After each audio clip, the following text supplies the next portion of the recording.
35 জন আলেমের তারা বুখারী শরীফ নিয়ে এসেছে, মুসলিম শরীফ নিয়ে কাঁদে সুফি সাহেবের কাছে এসে বলছে, সুফি সাহেব মিলাদ শরীফ আছে? উনি বলে হ্যাঁ আছে। উনি মিলাদ পড়তেন। সুফি সাহেব ইয়া নবী সালাম আলাইকা বলতেন। তো সুফি সাহেবকে এই 35 জন আলেম যারা মিলাদ পড়ে না ওই ঘরনার, এরা বলছে সুফি সাহেব আপনি মিলাদ পেলেন কই? কই সব জায়গায় আছে। কই কোন কিতাবে? কই সব কিতাবে। কই অত কিতাব জানতে চাই না, এই বুখারী নিয়ে আসছি, বুখারীর কোন পৃষ্ঠায় আছে দেখেন না। এখন আমাদের কিছু লামজাবি, আমাদের কিছু আহলে হাদিস লোক আছে, এরা কোথায় কোথায় বুখারী তালাশ করে, কতক্ষণ না কোথায় কোথায় কি তাদের কাছে প্রশ্ন।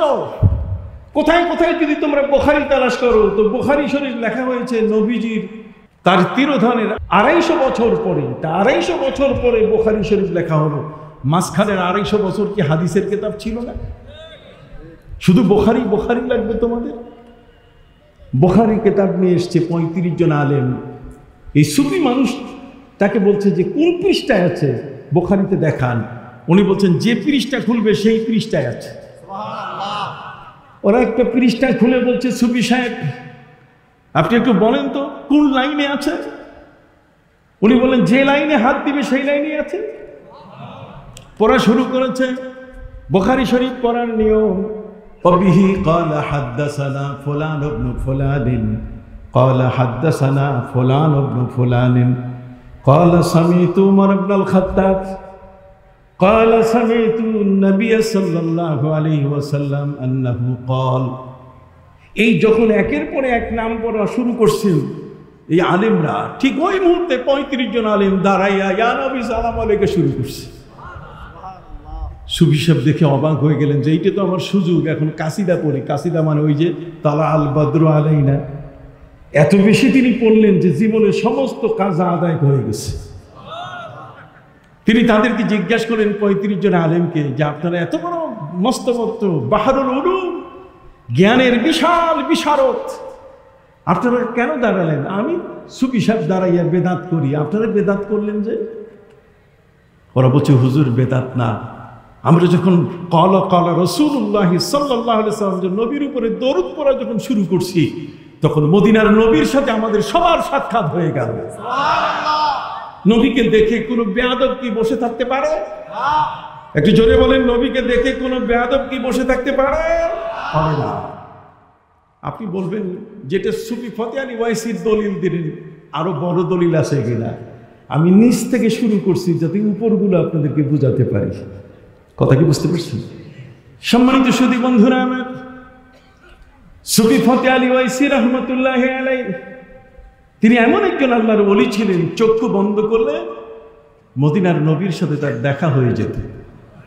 চট্টগ্রামের মীরের সরাই সুফি ফতে আলী ওয়াইসি রহমতুল্লাহ আলাইহি, সুফি ফতে আলী ওয়াইসি তিনি একজন সুফি ছিলেন, একজন সাধারণ জেনারেল মানুষ ছিলেন। সেই মানুষটি, তার কবর হচ্ছে কলকাতার মানিকতলায়। আমি তার কবর জিয়ারত করেছি।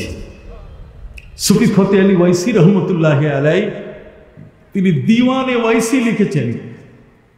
দিওয়ানে ওয়াইসি মানে কবিতার এত বড় বই।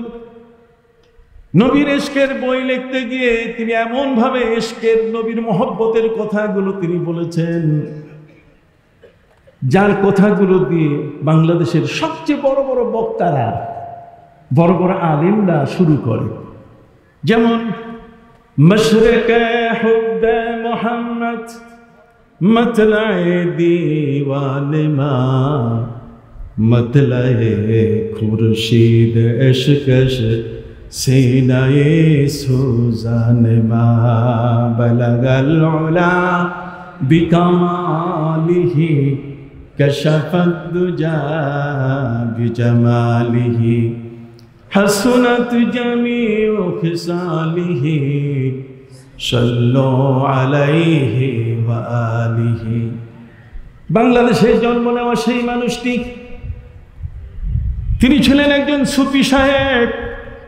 আল্লাহ পাক রব্বুল আলামিন তার মধ্যে এমন কামালিয়াত ইবাদত করতে করতে এমন একটি পর্যায়ে তিনি পৌঁছে গেছেন, চক্ষু বন্ধ করলে মদিনার নবীর সাথে তার দেখা হয়ে যায়। চক্ষু বন্ধ করলে মদিনার নবীর সাথে তার কি হয়? আপনি অবাক হয়ে যাবেন, চক্ষু বন্ধ করলে আমরা কিছুই দেখি না, অন্ধকার ছাড়া। আর সুফি ফতে আলী ওয়াইসি তিনি কাকে দেখতেন?